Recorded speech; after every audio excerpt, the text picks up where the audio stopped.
Vandaag ben ik op het vliegtuig gestapt naar Barcelona, waar Tiga vanavond in de Loft speelt. De Loft is een van Tiga's favoriete clubs. Die bestaat uit verschillende zalen en waar regelmatig de grootste DJ's en coolste bands optreden. Ook Depeche Mode is vandaag in Barcelona en het gerucht gaat dat ze vanavond na hun optreden naar de Loft zullen afzakken voor Tiga.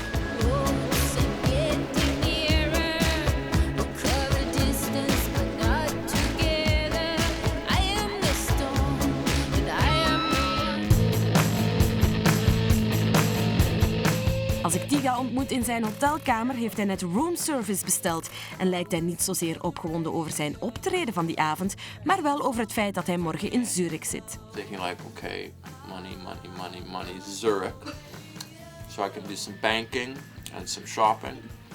But man, I'm going crazy with the watches. I haven't bought anything, of course. I just try them on. It's crazy. I have no shame when it comes to trying stuff. The worst was in Sao Paulo once with my girlfriend. I love jewelry, right? I love jewelry. I love stones and diamonds, all that stuff. And I went into Tiffany's in Sao Paulo and I actually made them take out of their main window this like $80,000 ring. Like I was like, can I try it on? They were like, my girlfriend was so embarrassed. She was like, I'm like, no, can I try it on? And then I tried it on. And then I always have to follow it up with like more bullshit. You know, I'm like, I have to act like I'm really thinking. Like maybe I'll make a phone call. I gotta talk to my accountant or my manager, you know. And then the worst is, then they're like, so are you gonna buy it? You know, I'm like, could you deliver this to the Rio airport? If I needed it sent to the airport, could you send it to the airport? You know, they're like, yes. But like, I keep wanting them to say no, you know, like, but they don't give you a chance to escape. Anyway, then I just always like, okay, buy it. No. Okay, later, buy it. You know, my whole life in airports, I was always thinking, you know, you see stuff in airports, and I always thought, okay, what kind of a fucking weirdo spends money in an airport? I always thought, like, who would actually, you know, you see, okay, you buy little things, but I always thought, like, okay, who spends, like, $10,000 in an airport? No, because you see, they have really expensive things, really nice things, you know, okay, obviously rich people, but now I realize it's simple. It's all laid out for like exhausted, guilty men. Yeah. That's it. That just cheated on their wife on business trips. Exactly. Either they cheated, or it's Valentine's Day, or even if they didn't cheat, they just feel guilty because they're never at home, or they're never with their family, whatever. Or in my case, because I'm not guilty of any of those things, it's like you're just so exhausted. It's like the combination of having money and being totally exhausted. Yeah. Like you're disoriented. You start thinking like weird. But you know what? If you don't sleep for about 2 days, it's almost exactly like being on acid. In my experience, it's very similar. Usually the first sign, well, with ecstasy, you know, you start to get all like. With acid, for me, it always starts like in a mirror. Like I'll look in a mirror and I'll be like, and every tiny, you know, sometimes, you know, you get those good mirrors in a hotel, you know, the extra large, and you put the light on and all of a sudden you're like, holy shit, you know, like you see things that you didn't know were there, you know, you're like, what? Acid's a bit like that, all those little points start to like, and then, you know, the movie Tron, you know, it gets like they're all, everything's moving. Anyway, the point of this story is, when you haven't slept in a long time, it's the same thing. Like you go in, sometimes like I'll be in a hotel, in an airport, like a bathroom in an airport, it's the same thing. I'm like, all like, you're tripping basically. And another thing that happens on acid or when you haven't slept is everyone starts to look bizarre. Everyone. Like you look at anyone and you're like, you start staring and like you start to, oh my God, look at that guy's eyes and look at her head and look at her shoes. Like everything starts to have a meaning. For people at home, I'll tell you the truth about touring. Okay, if you do drugs, it's different. That's a different experience totally. If you're really doing a lot of drugs, it's different. And if you're really sleeping with a lot of men or women, it is different. But the truth about touring most of the time is that you're just fucking tired. Tired and hungry. And your natural like enthusiasm, everyone has a natural enthusiasm for travel, you know? Like everyone does. You know that feeling when you're getting on a plane? You know, just like, you know, and then your plane lands and like your life resets, you know, you forget what's happening at home and you forget all that stuff and you have that you know, curiosity and you want to explore and stuff like that. And that natural feeling slowly, trip by trip, gets diminished until you get to the point where you're actually somewhere you might never be again, and you're just, you don't care. Yeah. which is really bad. Something gets taken away from you. So far, the best gig was Brussels. Yeah. Helsinki was really good too. Small. Do you prefer small clubs or big? Yeah?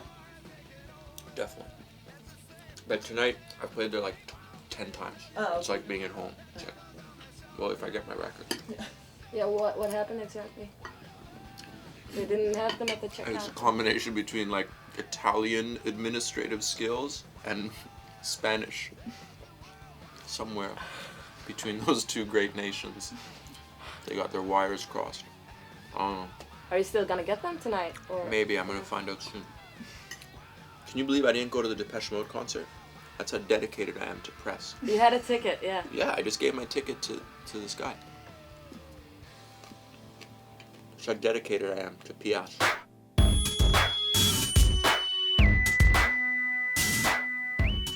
If I ever do live, I'm gonna go crazy Mick Jagger. I'm not gonna copy Mick at all, but it's that same idea of just like you gotta let yourself go. 100%. Just be confident. Yeah, and you can't be worried about. I mean, you can't be worried about looking a bit goofy. You know? What I love about Mick is he'll do something so ridiculous, like he'll just be like some stupid move, and then you even look and you can see in his eyes that even he knows it's like, wow, whatever. You know? I'm just like, I'll do one of these. Like even he knows that it's all a big joke. You know, I like that. He doesn't take himself too seriously. I think Mick is the coolest guy in the world because, I mean, he's the ultimate proof, especially if you're a little guy, that all that matters is like confidence. That's all that matters. You can be as ugly as you want. He's not ugly, but he is. He's not. He's not a pretty guy. I think he looks great. Yeah? Great. He's my favorite. He's my favorite ever. Oh my God, he's my favorite ever. Okay, Because nobody makes me happier. And it's true, when he comes on TV, I just smile. It's good if your heroes are a little bit, like, at least a little bit like you. I don't know. Because guys like Prince and Keith, that's like something given by God, you know? It's just like, it just happens. Whereas Mick, you can make it happen. If you just put your mind to it. No, but there's another guy, and every girl I've ever asked says no. I think he's Rod Stewart.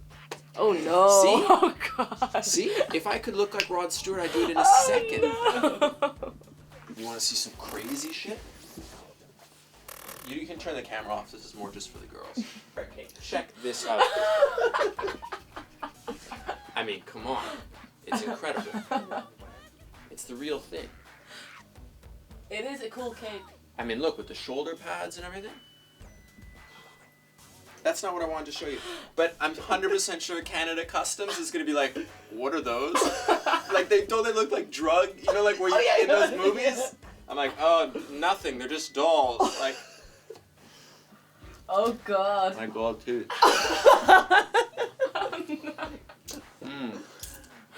It's good, eh? That's disgusting. That's what everyone tells me. My girlfriend says, like, don't fucking put that on. Like, You can't talk. I can talk. No problem. Hey, how you doing? Where's this trying to eat? I feel like at a party or something. I'm like, oh yeah, I'm not really hungry. Okay, party's over, fuck. There's nothing else good in here.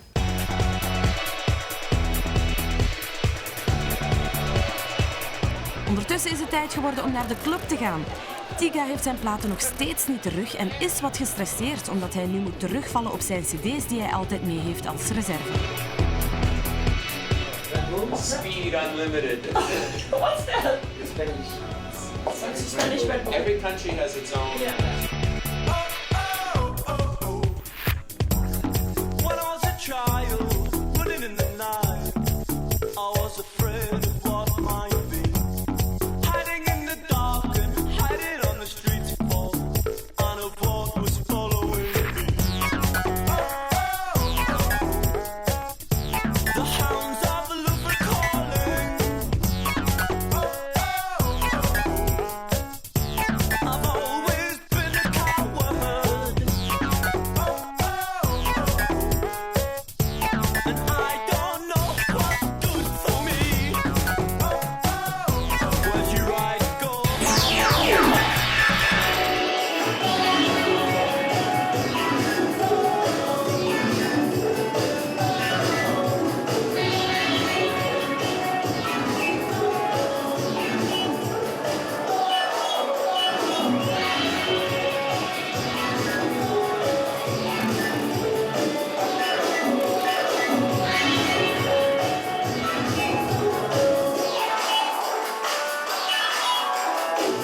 Fans in Barcelona zijn echt uitzinnig als Tiga zijn set beëindigt.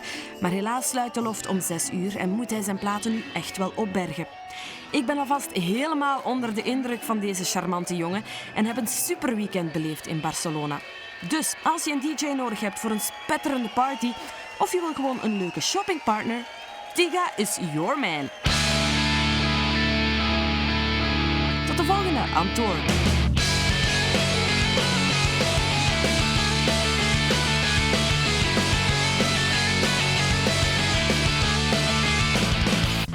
This is my show now. Hi, I'm hosting TMF. I'll be your host, Baudelaire Brazen Sauce. We'll be playing some good music, such as the sound of Anne Lemmens' screams as we grind her in a hamburger. Enjoy!